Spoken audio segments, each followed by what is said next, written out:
I want to take you back to a very specific place and time. It's, let's say, the late 19th century. We're in rural France. Okay, I'm with you. I want you to really picture this. A convent. And it's isolated. It's austere. Right. You've got these high stone walls, cold floors, and a community of nuns who live their entire lives in, strict silence and absolute devotion. It's a pressure cooker. It is a total pressure cooker of repression. I can just imagine it. The quiet must have been deafening. It was until a Tuesday. We don't know exactly why it started, but on a Tuesday, one of the nuns began to make a sound. Okay. And she didn't speak. She didn't pray. She started meowing. Meowing, yes. Like a cat. Full-throated, visceral cat sound, just meow. And she didn't just do it once, she kept doing it. Wow. Now, in a normal setting, you'd think, okay, Sister Marie's having a breakdown, you'd take her to the infirmary. But that's not what happened here. This is the famous meowing nuns case, isn't it? It is. And the really terrifying part is the spread. Within a week, it wasn't just Sister Marie. Another nun started meowing. Oh, no. And 2 more. Then 10.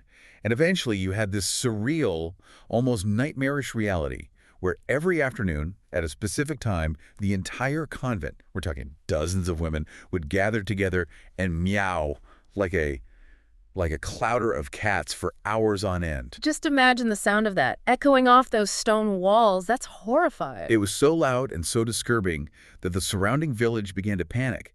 They were convinced the nuns were possessed. They thought it was the devil. Which was a very common explanation for things at the time. The default explanation, really. And do you know how it finally ended?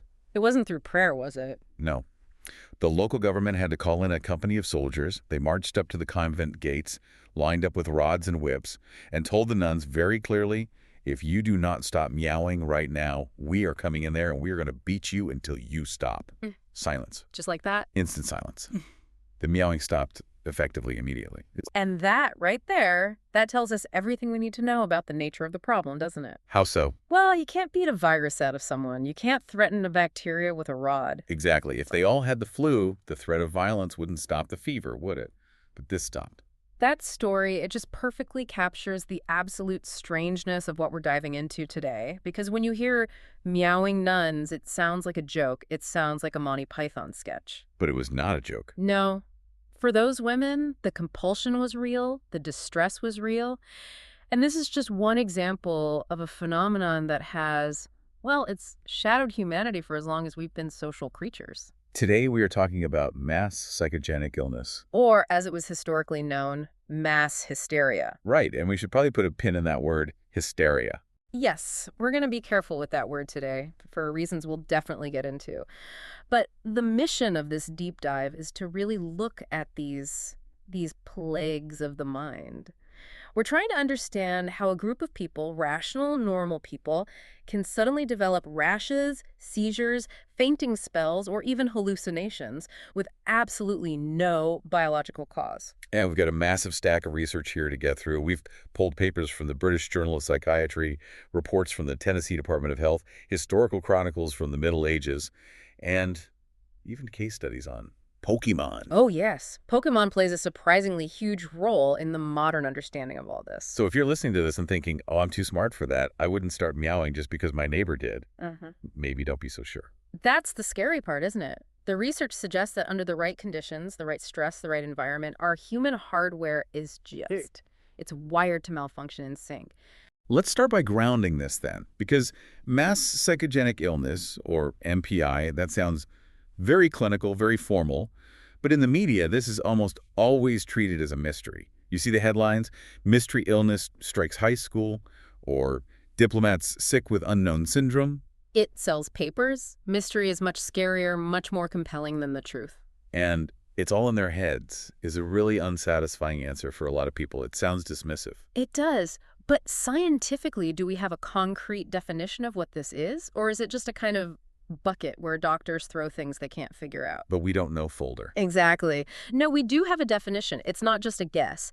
If we look at the clinical literature, especially the definitions used by researchers like Simon Wesley, MPI is defined as a nervous system disturbance. Okay, break that down for me. Nervous system disturbance. So it involves the excitation, loss, or alteration of function. That's the two phrases. Excitation, loss, or alteration. Right. So that means your body is either doing something it shouldn't be, like twitching or shaking, that's excitation, or it stops doing something it should, like being able to walk or speak. That's a loss of function. Okay, but I can have a nervous system disturbance if I drink too much coffee. My hands might shake. True. But the second part of the definition is the real clincher. It describes the rapid spread of signs and symptoms affecting members of a cohesive group. Cohesive group. That phrase seems to be the operative term in every single case study I read. It's absolutely crucial. You almost never see MPI start among, say, strangers on a subway train who aren't talking to each other. Right. It thrives in places where social bonds are tight. Schools, factories, convents. Military units. Military units, exactly. Places where people are constantly observing each other, mirroring each other, and sharing the exact same stressors day in and day out. And then there's the third part of the definition, which I think is the absolute hardest for the general public to accept.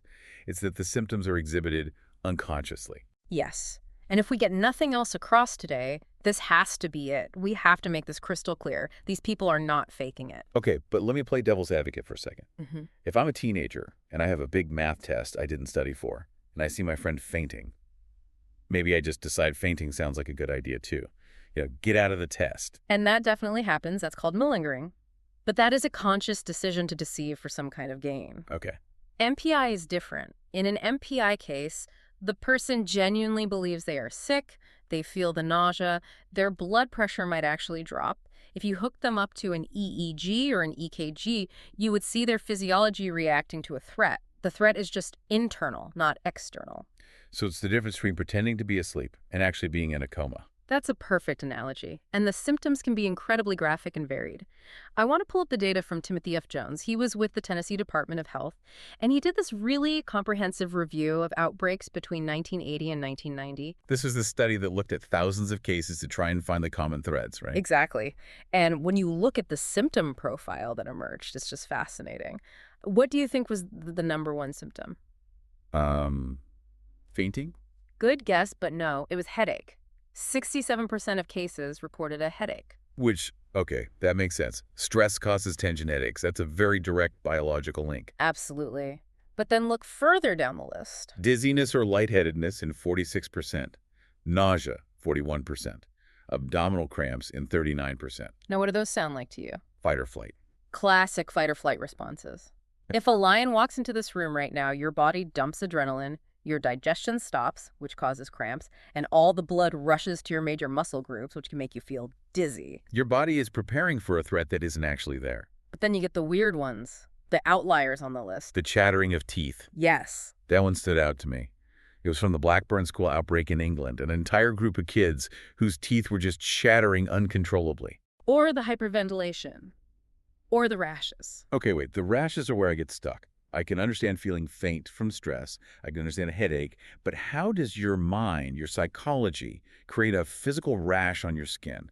That feels like a biological impossibility. It sounds like it, but it's not. It's called a psychogenic dermatosis. The mind-body connection is powerful enough that extreme stress can trigger the release of histamines in your body. The same stuff that causes allergic reactions. Exactly. You can literally worry yourself into getting hives. That is deeply uncomfortable to think about. It really shows that the boundary we draw between mental and physical is much, much blurrier than we like to think. So we know the symptoms, but not all outbreaks look the same. In the notes, you highlighted this important distinction made by the British psychiatrist Simon Wesley. He splits mass hysteria into two distinct categories. Yes, and this is a vital distinction because it helps us understand the dynamics of an outbreak and maybe even predict how it will end. Wesley categorized them into mass anxiety hysteria and mass motor hysteria. Let's tackle mass anxiety hysteria first. This is the gas leak scenario, right? That's the classic example, yes. Mass anxiety hysteria burns hot and it burns fast. It's usually acute, very sudden onset, and it's almost always triggered by some kind of sensory perception. Like a smell. Someone smells a weird smell, someone sees a glittery dust in the air, someone hears a rumor that the water is poisoned. And then boom, panic. Immediate panic. And the vector of transmission, the way it actually spreads, is visual. You see someone collapse, your own anxiety spikes through the roof, and suddenly you feel faint too. It ripples through a crowd like a wave at a stadium. And who does this affect primarily? Overwhelmingly, school children. It is very, very common in schools. But the good news, if you can call it that, is that it has a short duration. Usually, once the kids are separated, sent home, and calmed down by their parents, it dissipates within a day. Okay, so that's type 1. But the meowing nuns, that didn't last a day. That went on for weeks. Correct. The meowing nuns were suffering from mass motor hysteria. Motor as in movement. Exactly. This type involves abnormalities in motor behavior, so twitching, shaking, dancing, vocal tics like meowing. And the trigger's different here. It's not a sudden scare. Completely different. Mass anxiety hysteria is triggered by a sudden acute scare. Mass motor hysteria is triggered by prior tension, long-term, crushing, inescapable stress. Like living in a strict convent where you can't speak for years. That's a perfect example. Or working in a dangerous, low-paying factory for 12 hours a day. Or living under a repressive political regime. The stress builds up over months or even years until the nervous system it snaps.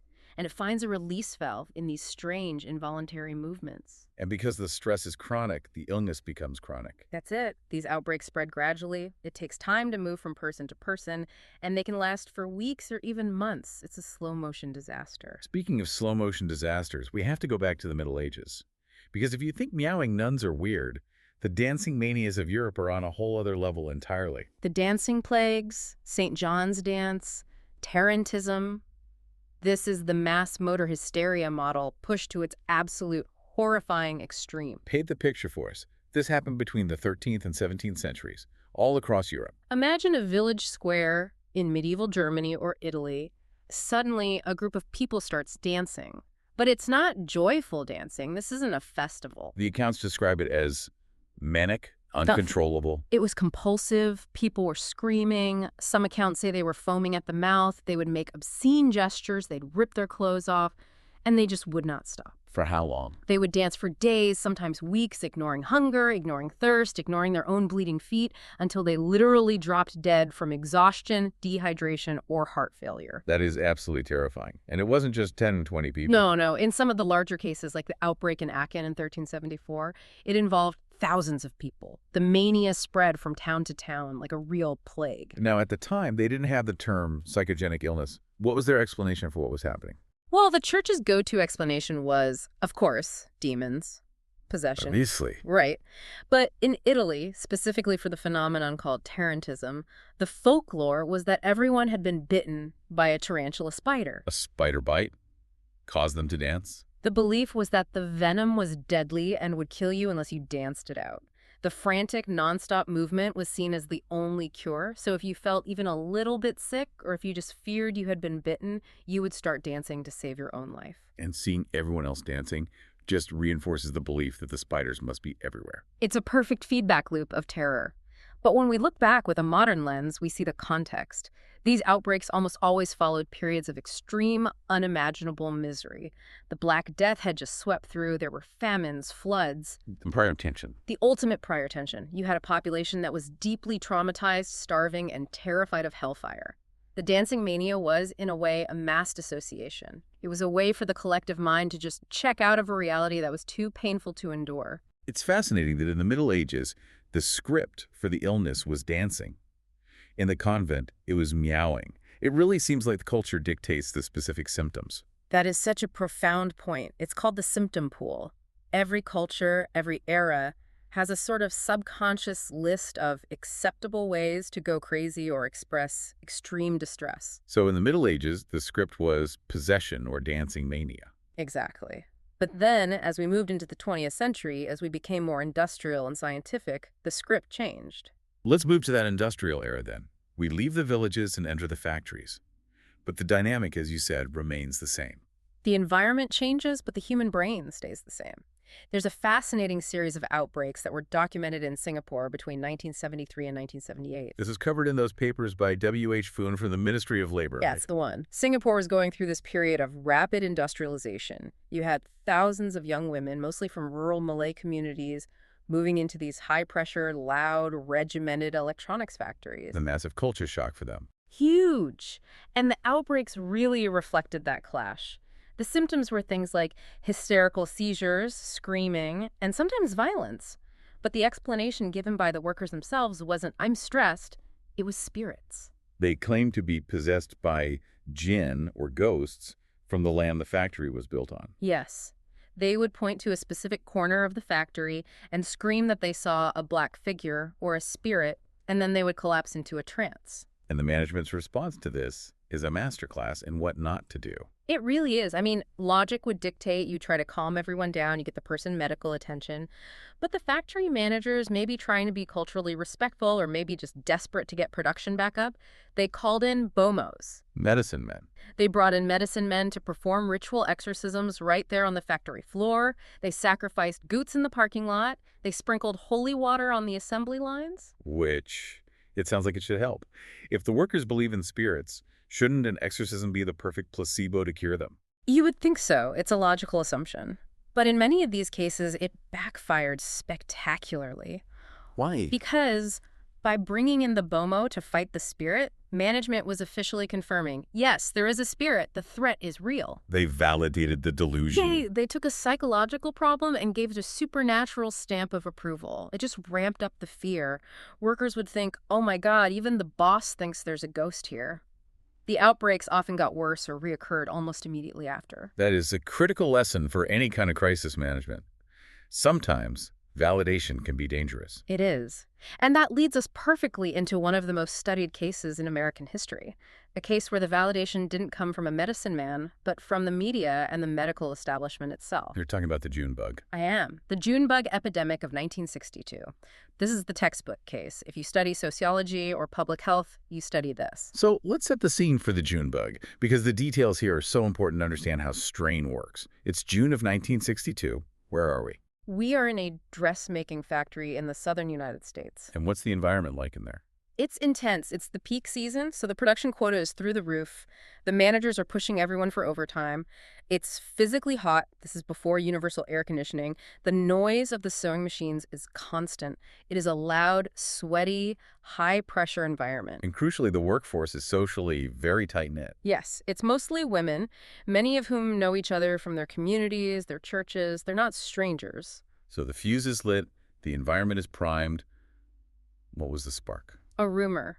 A very simple rumor began circulating that a shipment of fabric that had just arrived from England contained a strange biting insect. The June bug. Right. And soon, a few women started reporting bites. But it wasn't just, ouch, something bit me. The symptoms escalated quickly and dramatically. We are talking about severe nausea, numbness, and gross skin breakouts. Actual rashes appearing on their bodies. There's that rash again. It's such a problem for skeptics because if I see a physical rash on your arm, my first assumption is that something touched you. It's very, very convincing. Within a few days, 62 workers, almost all of them women, came down with this illness. The factory had to be shut down. Production ground to a halt. So they call in the cavalry. They did. They brought in entomologists, bug experts from the Communicable Disease Center, what we now call the CDC. They brought in public health officials. They brought in exterminators. They tore that factory apart looking for this bug. And what did they find? Absolutely nothing. Nothing. Not a single unusual bug. Well, they found a few normal house flies, a couple of gnats, but absolutely nothing that could bite or cause a rash like the ones being reported. No strange chemicals in the fabric either. The factory was, for all intents and purposes, clean. So, if there was no bug, why did 62 people get sick? And more specifically, why those 62 people and not others? This is where the sociological analysis by the researchers Kirchhoff and Back is just brilliant. They didn't just look for bugs, they looked at the people. They analyzed the social structure of the factory. And they found a pattern. A very clear one. First, they looked at what they called strain. The people who got sick were disproportionately those who were working the most overtime. The most exhausted. Exactly. They were also more likely to be the main breadwinners for their families, meaning they had the most financial pressure. They were physically and mentally worn down. So their immune systems, or at least their nervous systems, were already on the edge. Precisely. But here's the second crucial factor. Social contagion. The illness didn't spread randomly across the factory floor. It didn't jump from table 1 to table 2 to table 3. It jumped from friend to friend. So if my best friend at work got sick, I was statistically more likely to get sick next, even if I sat all the way across the room from her. Yes. It traveled along the lines of social influence and friendship. And here's the kicker. The isolates, the workers who didn't really have many friends, who kept to themselves, were almost completely immune. If you were a loner, you didn't get the June bug. That is incredible. It's a disease that literally requires friendship to transmit. And then the third factor, the amplifier, the media. The local papers. The local newspapers ran these huge front-page stories about the mystery bug-plaguing factory. They validated the threat. Once the workers saw it in print, the bug became a fact. It wasn't just a rumor anymore, and that's when the cases really peaked. So the lesson from the June bug is that stress loads the gun, social ties aim it, and the media pulls the trigger. That is a perfect summary. And if you want to talk about media pulling the trigger, we absolutely have to fast forward to 1997. We have to talk about Pokémon. The Pokémon shock. This is like the holy grail of mass illness cases because it combines real biology and psychology in such a unique and measurable way. It really bridges the gap between the two. So for listeners who might not know the story, it's December 16th, 1997. We're in Japan. It's 6:30 p.m. Millions of kids are sitting in front of their TVs. It was the highest-rated television show in its time slot, a huge hit. And they're all watching an episode of Pokémon called Electric Soldier Porygon. An episode which, by the way, has never been re-aired anywhere in the world, for a very good reason. Right. So about 20 minutes into the episode, the hero, Pikachu, uses an electric attack to blow up some incoming missiles. And to show this massive explosion, the animators decided to use a very specific visual technique. It's called Paka in the industry. It involves rapidly alternating red and blue strobe lights that fill the entire screen. And it wasn't just a brief flicker. No, it flashed at a rate of 12 hertz. That's 12 flashes every second for about 6 full seconds. Wow. That sounds intense even if you don't have epilepsy. It is. And the immediate result was catastrophic. Japan's Fire Defense Agency reported that night that nearly 700 children were rushed to hospitals. 700 kids. Yes. They had blurred vision, nausea, and in the more severe cases, actual convulsions and loss of consciousness. Okay, I want to pause here and challenge you on this. You said earlier that MPI has no organic cause, but strobe lights do cause seizures. That's a known medical fact. So how is this MPI? You are 100% right. That first wave, those initial 600 to 700 kids who got sick that night, that was not MPI. That was genuine photosensitive epilepsy. The strobe light directly attacked their neurology. It was a purely biological event. Okay, so where does the psychology come in? It comes in the next day. The aftermath. Exactly. The next morning, this was the biggest news story in Japan. Pokémon attacks kids. It was on every news channel. And this is almost unbelievable. Some of the news reports actually rebroadcast the clip of the explosion during the report. You're kidding me. Here is the dangerous clip that is putting hundreds of kids in the hospital. Let's show it to you again. It happened. But even for the millions of kids who didn't see the clip again, the story just took over the schools. Every kid went to school the next day talking about the Pokémon shock. They were anxious. They were terrified. And then the numbers exploded. They exploded. Suddenly, thousands more children started reporting symptoms. In total, over 12,000 children in Japan reported feeling sick after the episode. So we went from about 700 real biological seizures to over 12,000 sick kids. Exactly. And when researchers like Radford and Bartholomew analyzed this incredible event, they looked at the symptoms of that second massive wave of kids. And guess what? They looked different from the first wave. How so? The first wave had classic epilepsy symptoms: stiffness, drooling, eye rolling, convulsions. The second wave, headaches, dizziness, nausea. The MPI checklist. Precisely. It was a classic case of mass psychogenic illness that was triggered by a real medical event. The initial seizures provided the scare, and then the media coverage and the school environment provided the spread. It's fascinating how the school environment just keeps coming up. It seems to be the perfect incubator for this kind of thing. We saw with Pokémon, but our outline is just full of school-based outbreaks. Why are schools such a hotspot? Well, just think about the architecture of a school, both physically and socially. You have high-stress environment exams, discipline, academic pressure, social pressure. Right. You have a highly cohesive social group peers who are constantly watching each other, mimicking each other, trying to fit in. And you have adolescence. Hormones, developing nervous systems, and this desperate, all-consuming need to fit in. It is the perfect storm for social contagion. And one of the most famous and, frankly, one of the most bizarre school cases is the Tanganyika laughter epidemic of 1962. This one is so often misunderstood. People hear laughter epidemic and they think it sounds fun, like that scene in Mary Poppins where they float up to the ceiling. But it wasn't fun at all. No, it was deeply distressing. It started in a small village school in what is now Tanzania. 3 girls started laughing, but it wasn't a chuckle. It was described as hysterical, tearful, breathless laughter. They couldn't control it. They couldn't stop. And it spread like wildfire. It did. From those 3 girls, it spread to 95 students in that school. The school had to be shut down. But when the kids went home, they spread it to their villages. Eventually, it affected over 1,000 people. It forced 14 different schools to close down. And it lasted for months. Months of uncontrollable laughter. Why there? Why then? Context is everything.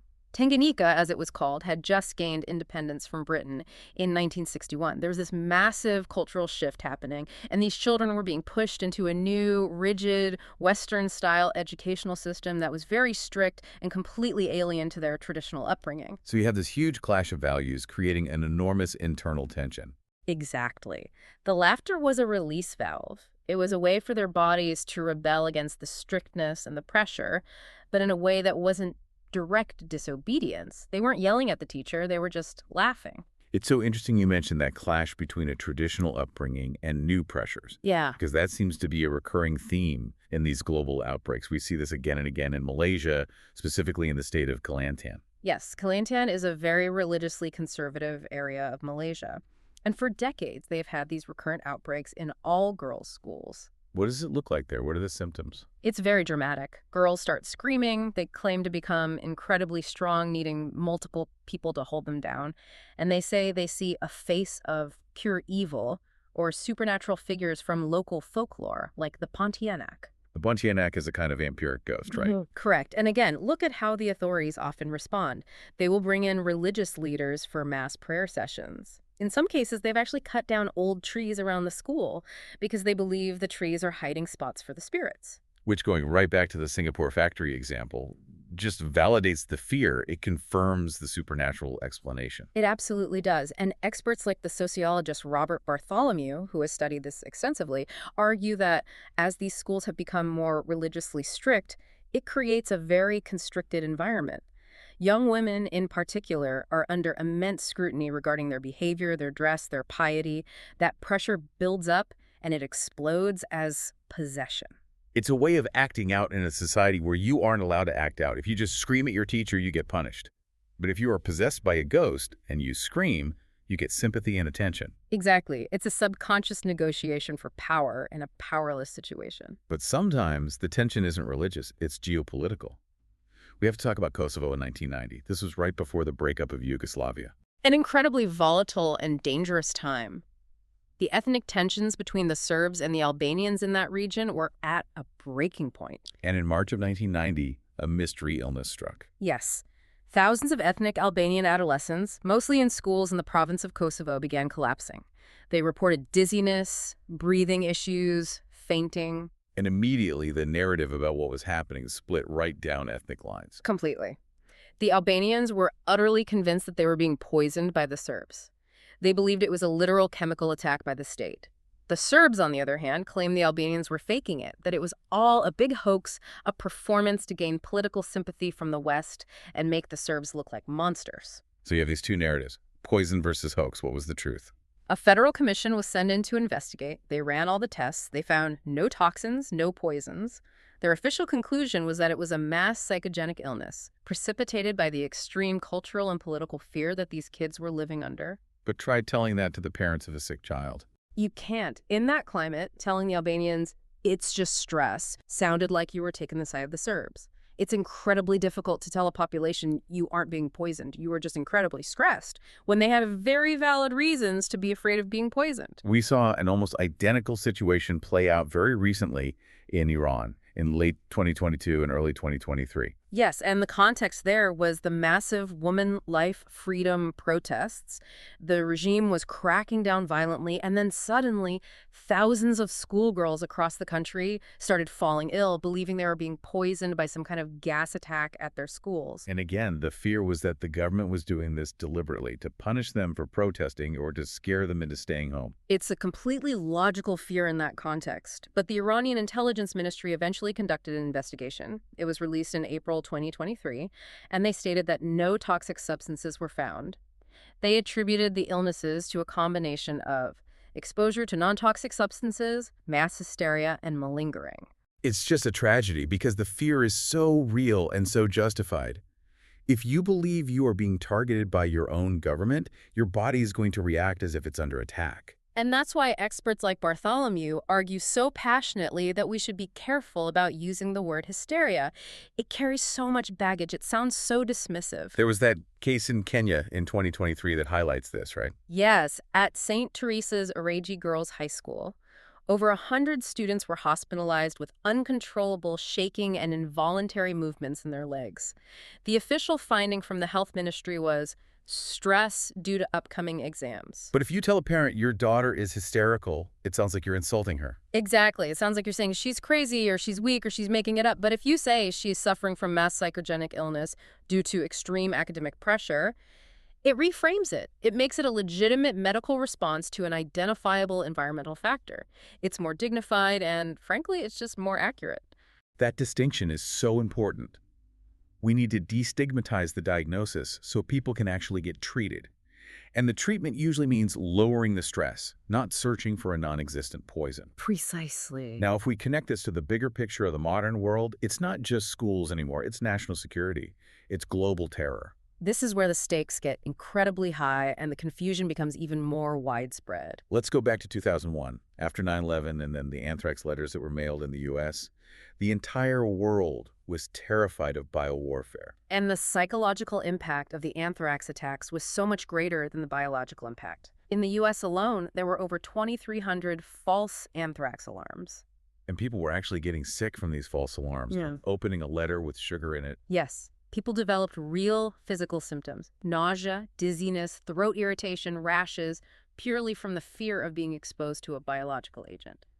There was a famous case in Maryland where a man just sprayed window cleaner in a subway station. It's Windex. Just regular window cleaner. But 35 people were treated for symptoms because they thought it was a chemical attack. Their throats felt like they were closing up, they felt faint, their bodies reacted to the perceived threat. That is the nocebo effect in action, right? Yeah. We all know about the placebo effect. Your belief that a sugar pill will work can actually make you better. The nocebo effect is the evil twin. Your belief that you are in danger can actually make you sick. It is the perfect demonstration of the nocebo effect on a mass scale. And we saw this during the first Gulf War, too. When Iraqi Scud missiles hit Israel, about 40% of the civilians in the vicinity of the impacts reported breathing problems. Because they thought the missiles contained chemical weapons. Exactly. They didn't. They were conventional explosives. But the fear was so intense that their bodies prepared for the worst and produced the symptoms of chemical attack. And then, of course, that brings us to Havana syndrome. This has been dominating the news for years now. This is the ultimate modern mystery. It starts in 2016. U.S. embassy staff in Cuba, then it spreads to China, even to Washington, D.C., reporting these strange sounds and a collection of symptoms like brain fog, dizziness, and headaches. And initially, the theory was a sonic weapon or some kind of pulsed microwave energy. It sounded like something right out of a James Bond movie. It did. And because the victims were diplomats and CIA agents, people we view as tough, rational, high-status individuals, the media and the government hesitated to call it hysteria. If it had been a group of teenage girls at a high school, they would have called it hysteria on day one. 100%. There's a clear bias there. But because it was spies, the assumption was it has to be a weapon. But as the years went on and the investigations got deeper, that weapon theory really started to crumble. The 2023 intelligence community assessment was pretty definitive about it, wasn't it? It was a major turning point. It basically undercut the weapon theory, saying it was very unlikely that a foreign adversary was responsible. The consensus now is that Havana syndrome is essentially a socially constructed catch-all category. What does that mean in plain English? It means you have a group of high-stress individuals, spies, living in hostile foreign territory. They have pre-existing conditions, they have environmental factors, they have immense fatigue. But then you introduce a name, Havana syndrome, and a scary story about a secret sonic weapon. Suddenly, every single headache, every dizzy spell, every ringing in the ear gets relabeled and attributed to the syndrome. It's the June bug all over again, but on a geopolitical scale with spies instead of factory workers. It really is. And it shows that even the most highly trained, skeptical professionals are not immune to the power of suggestion and social contagion. I want to talk about a very specific and frankly heartbreaking type of this phenomenon that seems to only happen in one place. That's resignation syndrome in Sweden. This is a truly tragic and bizarre culture-bound syndrome. It almost exclusively affects the children of asylum seekers in Sweden. When they learn that their families are facing deportation back to a country they fled, these children fall into a coma-like state. A literal coma. It's called an apathetic state. They stop eating, they stop talking, they become completely unresponsive, even to pain. They have to be tube-fed, they essentially hibernate, they shut down. And this only happens in Sweden. That's the bizarre part. It's been prevalent there since the early 2000s, but it's virtually unknown in other countries that have very similar refugee populations, like Germany or Denmark. Why? Why only there? That is the million-dollar question. And there is some controversy around it. Some investigations have raised difficult questions about whether parents might be, in some cases, forcing or coaching children to act this way to gain residency. Permits a kind of scam theory. That's a very dark possibility. It is.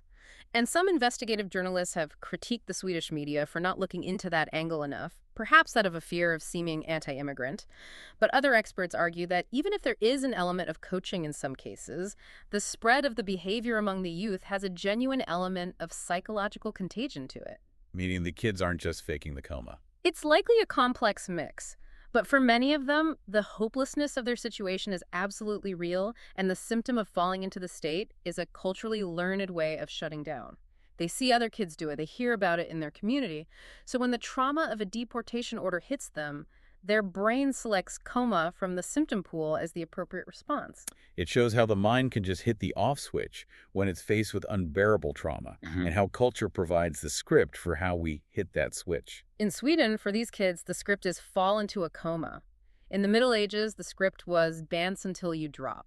Which brings us to the newest script, and the newest vector for contagion: social media. Mass social media-induced illness, or MSMI. This is a term that has only emerged in the last few years, for obvious reasons. We saw this with the explosion of TikTok ticks, right? Exactly. Around 2019, and especially during the pandemic in 2021, doctors and pediatric neurologists around the world started seeing this sharp, sudden rise in teenage girls coming into their offices with severe cane-tic-like behaviors. It looked a lot like Tourette's syndrome. But Tourette's usually starts in young boys, and it develops slowly over time. This was sudden onset, and overwhelmingly in teenage girls. Right. The presentation was all wrong, and when they investigated, they found a common thread. These teenagers were all watching popular influencers on TikTok who had Tourette's or Tourette-like tics. So they were effectively catching the tics through the screen. In a way, yes. The theory involves mirror neurons, which we should get into, but it's also the power of the algorithm. If you watch one video of a girl with tics, the algorithm immediately feeds you 10 more. You are bombarded with this specific behavior. Combine that with the intense stress and isolation of the COVID-19 pandemic, plus rising eco-anxiety, and you have a perfect environment for a new kind of outbreak. It's the cohesive group of the 21st century. You don't need to be in the same factory or schoolroom anymore. You just need to be on the same For You page on TikTok. That is a profound observation. The digital tribe is the new cohesive group. So let's get into the science of why. You mentioned mirror neurons. I want to really understand this. How does my brain mimic what your brain is doing? Mirror neurons are a really special class of cells in your brain. They fire both when you perform an action yourself and when you observe someone else performing that same action. Give me a simple example. If I pick up this cup of coffee, a certain set of neurons in my motor cortex will fire. If I watch you pick up a cup of coffee, many of those same neurons in my brain will fire, as if I were doing it myself, even though my hand isn't moving. It's the basis of empathy, right? Of learning by watching. It's absolutely fundamental to empathy. It's how we learn by watching. It's how we feel a pang of sadness when we see someone else cry. Our brain is simulating their experience. So the theory is that people who are more susceptible to MPI have, overactive mirror neurons? That's one of the strongest hypotheses. It's interesting to contrast this with autism. Autism is often associated with underactive mirror neurons, a biological difficulty in reading social cues and understanding others' intentions, and it affects males more often than females. MPI historically affects females more often, who, on average, tend to have more active mirror neuron systems. It's like their empathy dial is turned all the way up to 11. That's a great way to put it. They literally feel what others are feeling, physically. So if they see someone hyperventilating, their mirror neurons fire, their own chest tightens, and suddenly they are hyperventilating too. It's not a conscious choice. That makes it sound almost like a superpower gone wrong. It's a kind of extreme empathy that becomes a vulnerability. It is. It's a heightened sensitivity to the social cues of the group. But diagnosing this has to be a complete nightmare for a doctor, isn't it? Because you're essentially trying to prove a negative. That is the diagnostic trap. We often call MPI a residual diagnosis or an argument from ignorance. A doctor runs every conceivable test for poisons, for viruses, for bacteria. They all come back negative. So they're left to say, well, we can't find anything, so it must be hysteria. Which feels really unsatisfying for both the doctor and the patient. It is, and it carries a huge, huge risk. What if there really is a new, unknown toxin that our current tests just can't pick up yet?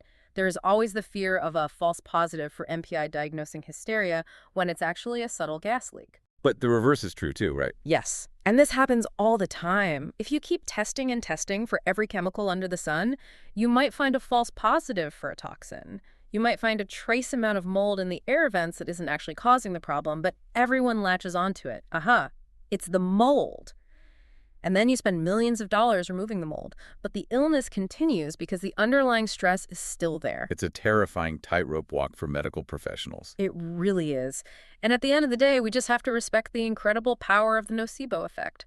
We readily accept that the mind can heal placebo's work. That's proven. We have to also accept that the mind can harm. If you believe, truly believe, you are in danger, your body will produce the cortisol, the adrenaline, and the very real physical symptoms of that danger. So where does this all leave us? We've gone from nuns meowing in a French convent to teenagers ticking on TikTok. What's the through line? The through line is that we are fundamentally social animals. We look to each other to interpret reality, especially when it's ambiguous or scary. When the group says there is a threat, our bodies respond to that threat, whether the threat is defined as a demon, a bug, a poison gas, or a sonic weapon. It really challenges our modern idea that we're all these rational, independent individuals. We are so much more connected and vulnerable to each other than we like to think. Absolutely. The researchers Bartholomew and Wesley summed it up best when they said that MPI is a behavioral reaction that anyone can show in the right circumstances. It is not a sign of weakness. It's not a sign of low IQ. It's not a sign of being crazy. It's a sign of being human. I think that's a great place to leave the history and the science. But I do have one final thought that's been nagging at me throughout this whole conversation. We talked about how the internet, how social media is the new vector. Well, if the internet creates a global cohesive group, are we moving toward a future where we could see a global psychogenic illness? I mean, could a symptom, a tic, a phrase, a feeling of nausea travel around the entire world in seconds, affecting millions of people simultaneously across dozens of cultures just because they all saw the same viral video at the same time? That is a terrifying and a fascinating possibility. As we become more digitally connected, our village becomes the whole world. And if the village gets sick, we all might feel it. Something to mull over next time you're scrolling through your feed. Thanks for joining us on this deep dive into the mysteries of the mind. Always a pleasure. Stay curious and maybe take a break from the screen every now and then. See you next time.